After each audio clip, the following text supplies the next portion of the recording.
पूजा और पायल वर्मा परिवार की बहुएं थीं।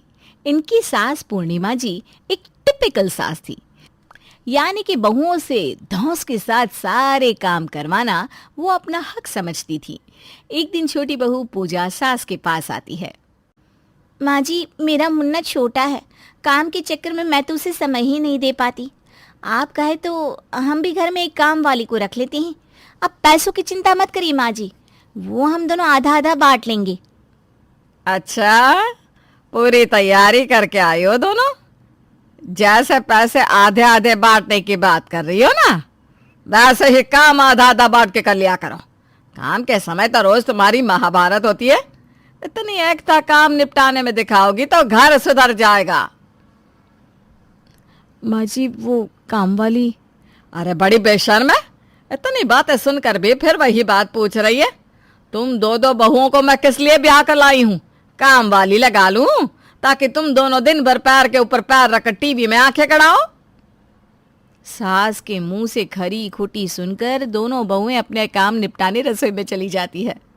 भाभी, आज तो माँ जी ने खुलकर जता दिया कि हमारी औकात इस घर में बस एक काम वाली की है। हमारी परेशानियों से उन्हें कोई वास्ता ही नहीं है। अब क्या कर सकते हैं पूजा, तुझे तो पता ही है कि माँ के बेटे भी माँ की हाँ में हाँ मिलाते हैं। हमारी तकलीफ समझने वाला कोई है ही नहीं यहाँ। दोनों देवरानी जिठानी उदास होकर अपना काम निपटा रही थी। जैसे ही उन्होंने खाना टेबल पर लगाया, सामने से सासू माँ के दूर के रिश्ते की बहन घर आ गई। बहू आओ, देखो मौसी जी आई हैं तुम्हारी। ऐसा करो, पहले 2 कप चाय भिजवा दो, उसके बाद उनका भी खाना लगवा देना। लेकिन माँ जी, खाना तो खत्म हो गया, मैंने सबकी थाली में पहले ही परोस दिया था। अरे तो क्या बिल्कुल नाप तोल कर खाना बनाती हो तुम दोनों? अब अगर खत्म हो गया है तो फिर से बना दो। अपने दरवाजे से भूखे पेट तो ना जाने दूंगी मैं अपनी बहन को। न जाने 2-2 जनी मिलकर क्या करती है घंटों रसोई में। पूरे 30 साल रसोई संभाली है मैंने। मजाल है जो कभी कोई अतिथि भूखा गया हो मेरे घर से। अरे बहू वो होती है जिसकी रसोई में खाना कभी कम ना पड़े। यह नहीं कि कोई 2 रोटी और मांग ले और तुम हाथ हिला दो। पूजा, आज से दाल चावल सब्जी रोटी सब 2-2 आदमी के लिए फालतू ही बनाना। पूरे पूरे दिन काम में खटो और फिर भी बातें सुनो, ये ना हो पाएगा मुझसे। फिर क्या था, दोनों बहुओं ने अपने पल्लू से गांठ बांध ली कि चाहे जो हो जाए 2 लोगों का खाना ज्यादा ही बनाना है। कुछ दिन बीत जाते हैं। एक दिन सासू माँ को कुछ खाने का मन करता है और वो फ्रिज खोलकर खाने के लिए कुछ ढूंढने लगती है। पायल, पूजा, इधर आओ तुम दोनों। ये डब्बों में बंद कर करके क्या भर रखा है तुम दोनों ने फ्रिज में? अच्छा, वो डब्बे, वो तो 2 आदमी का खाना है माँ जी। क्या 2 आदमी का खाना है? तो यहाँ डब्बों में क्या भर रखा है तुमने? लगता है माँ जी आप समझी नहीं। आप ही ने कहा था ना कि घर में बरकत तभी होती है जब 2 आदमी का खाना ज्यादा बनता है। इसलिए अब हम ना तीनों टाइम 2 आदमी का खाना ज्यादा बनाते हैं। अरे महारानी, तो इन्हें डब्बों में बंद करके रखने से क्या फायदा? ये खाना क्या अंडे देने वाले हैं? अरे खत्म क्यों नहीं कर दिया साथ के साथ? खत्म कैसे होगा माँ जी, आप ही ने तो घर में नियम बना रखा है ना, घर में कोई भी बासी खाना नहीं खाएगा। तो जब भी हम दोनों खाने के लिए पूछते हैं तो सबका यही जवाब होता है, बासी सब्जी बाद में खा लेंगे, अभी तो ताज़ा खाना दे दो। अब हम दोनों आपसे पूछे बिना खाना फेंक भी तो नहीं सकते ना। फिर आप कहेंगी कि बहू खाने की बर्बादी करती है, इसलिए हम बचने वाला सारा खाना डब्बों में पैक करके फ्रिज में रख देते हैं। तो अब तुम दोनों ने कौन सा खाना साथ दिया है? 1 महीने का खाना फ्रिज में रखकर सड़ा ही तो रही हो। इससे खाना बर्बाद नहीं हो रहा क्या? सबका दिमाग घास चने गया हुआ इस घर में। माँ जी, जो आपने कहा था हम तो वही कर रहे हैं। अब रोज 2 आदमी का खाना ज्यादा बनेगा तो बर्बादी तो होगी। वो कहते हैं ना, चोरों के हाथ मोर मरवाना। इन दोनों की बिल्कुल वही स्थिति है। इनके बस का नहीं है ये सब संभालना। कल से मैं ही बचा हुआ खाना ठिकाने लगाऊंगी। अगले दिन से सास पूर्णिमा अपने ताजे खाने के नियम को ताक पर रखकर खुद ही नाश्ते के समय बासी खाना गर्म करके सबको देने लगी। भाभी, ये तो बढ़िया हो गया है। माँ जी सारा बासी खाना सुबह नाश्ते में चला देती है। ऐसा करते कल से थोड़ा खाना और बना दिया करेंगे, हमारा भी एक वक्त के खाने का काम कम हो जाएगा। क्या कहती हो? देवरानी पूजा का आइडिया पायल को भी अच्छा लगता है। अगले ही दिन से वो दोनों जानबूझकर थोड़ा खाना ज्यादा बनाने लगती है। सुबह नाश्ते के समय, अरे बहू देखो तो रात का कितना खाना बचा हुआ है। ऐसा करो नाश्ता मत बनाना, सब लोग यही खाना खा लेंगे। ठीक है माँ जी, जैसा आप कहें। दोनों बहुएं रोज बासी खाना बचा दी और सास सुबह सबको खिलाकर खाना खत्म करा दी। एक दिन पूर्णिमा का बड़ा बेटा माँ से कहता है, माँ ये क्या नया सिस्टम बना दिया है आप लोगों ने, रोज सुबह सुबह बासी खाना लाकर रख देते हो। बहुत हो गया, मुझसे अब ये बासी खाना खाया नहीं जाता, मुझे मत दिया करो आप। भैया बिल्कुल सही कह रहे हैं माँ, खाया तो मुझसे भी नहीं जाता। आप इन दोनों को समझाती क्यों नहीं कि हिसाब से खाना बनाया करें। अच्छा मैं बात करती हूँ दोनों से। दोनों बेटों के ऑफिस जाने के बाद, पायल पूजा, बेटा खाना कुछ ज्यादा ही बचने लगा है, सोच समझ कर खाना बनाया करो।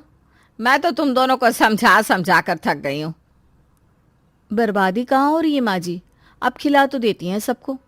अरे मजबूरी में खिलाती हूँ, मुझे बासी खाना खिलाने का कोई शौक नहीं है। कान खोल कर सुन लो दोनों, आज से अगर ज्यादा खाना बचा तो तुम दोनों ही खाओगी। मेरे बेटे और पोते पोतियां तुम्हारी गलती का हर्जाना बिल्कुल नहीं भरेंगे।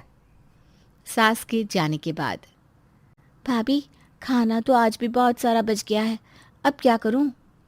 पूजा तू ऐसा कर, सबकी थाली में थोड़ा थोड़ा और परोस दे, सारा खाना खत्म हो जाएगा। पायल के कहने पर पूजा सबकी थाली में और खाना परोस देती है।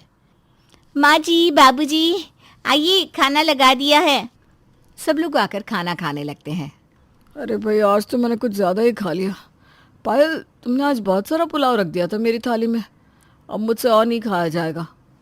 अरुण की तरह बाकी सब भी बारी बारी से थाली में झूठा खाना छोड़कर उठ जाते हैं। थाली में बचे हुए झूठे भोजन को देखकर सास पूर्णिमा को और भी गुस्सा आता है।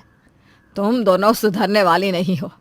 अब ये थालियों में बचा हुआ झूठा खाना तो फ्रिज में रखने लायक भी नहीं है। इस तरह अन्न की बर्बादी करना ठीक बात नहीं होती।